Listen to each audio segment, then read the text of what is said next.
কসবায় মাত্র ৪,০০০ টাকার মোবাইলের জন্য একজনকে খুন করে আসামি পালিয়ে যায়। পরে পুলিশ তথ্য প্রযুক্তির সহায়তায় আসামিকে গ্রেফতার করতে সক্ষম হয়। এ নিয়ে বিস্তারিত জানাচ্ছেন আমাদের সহকর্মী মোহাম্মদ জামশেদ মিয়া।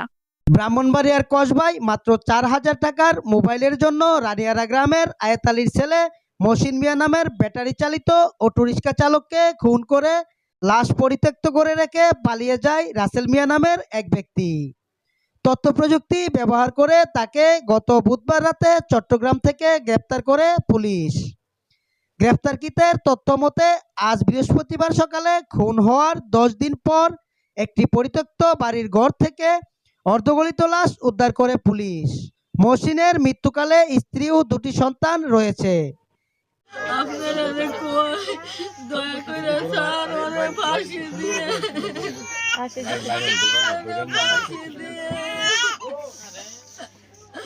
আমার বাচ্চাদের এতিম করছে স্যার, আপনারা বিচার করুন স্যার।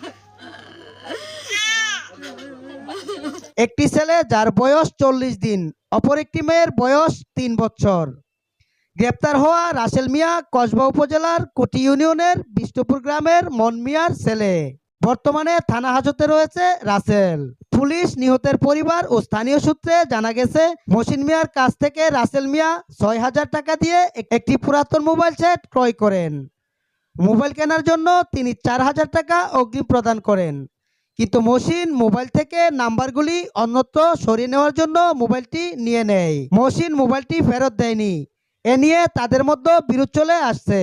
গত ১৬ ডিসেম্বর রাতে রাসেল মিয়া মহসিনকে তার বাড়ি থেকে ডেকে নেয়। এরপর থেকে আর বাড়িতে ফিরে আসেননি মহসিন। রাসেলকেও খুঁজে পাওয়া যায়নি। মহসিন মিয়া সে অটো চালাইতো, তখন আমার বাড়িতে একদিন আসছে। আসার পরে যেদিন মারা যায় সেদিন আমার বাড়িতে আসছে সন্ধ্যা ৭টা বাজে। এসে গাড়িটা থোয়ার পরে গাড়িটা থুয়েছে, তার পরিবারে করতেছে যে ভাত খেয়ে যান।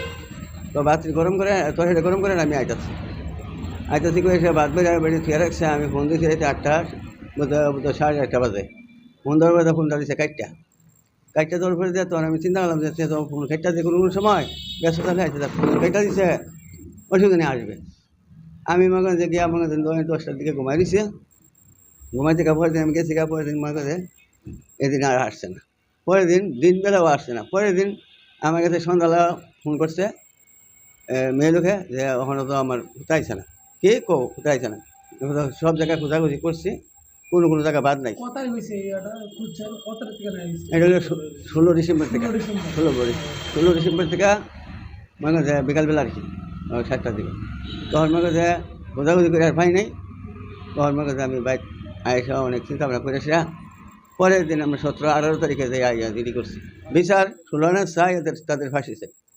পরদিন মহসিনের বাবা কসবা থানায় একটি সাধারণ ডায়েরি করেন। পুলিশ তথ্য ও প্রযুক্তি ব্যবহার করে গত বুধবার রাতে চট্টগ্রামের বাঁশখালী এলাকা থেকে রাসেল মিয়াকে গ্রেফতার করে। রাসেলের দেওয়া তথ্য মতে আজ বৃহস্পতিবার সকালে কসবা উপজেলার কোটি ইউনিয়নের বিষ্ণুপুর গ্রামের আবুল কালামের একটি পরিত্যক্ত বাড়ির টিনের ঘর থেকে অর্ধগলিত মহসিনের লাশ উদ্ধার করে পুলিশ। এ বিষয়ে কসবা থানার ভারপ্রাপ্ত কর্মকর্তা ওসি মোহাম্মদ আব্দুল কাদের বলেন, হয়েছে 16 তারিখে, আমাদের কাছে জিডি করেছে 18 তারিখে, অর্থাৎ আমরা গত রাত্রে উদ্ধার করছি। গত রাত্রে মানে 25 তারিখ দিবাগত রাত্রে আসামি, আমরা প্রধান যে মেন আসামি তাকে অ্যারেস্ট করেছি এবং তার ভাষ্যমতে আরেকজন ছিল সহযোগী রিপন, সে পলাতক। তাকে ধরার জন্য আমরা পরিকল্পনা করছি। আশা করি অচিরে তাকে আমরা ধরতে পারব। এবং তারা এখন মামলা প্রক্রিয়াধীন, তারা আসছে অলরেডি থানায়, এজাহার দায়ের করতেছে, প্রক্রিয়া চলতেছে। এজাহার পেলে আমরা মামলা নেব। Mohammad Jamshed, movie Bangla TV, Kasba, Brahmanbaria.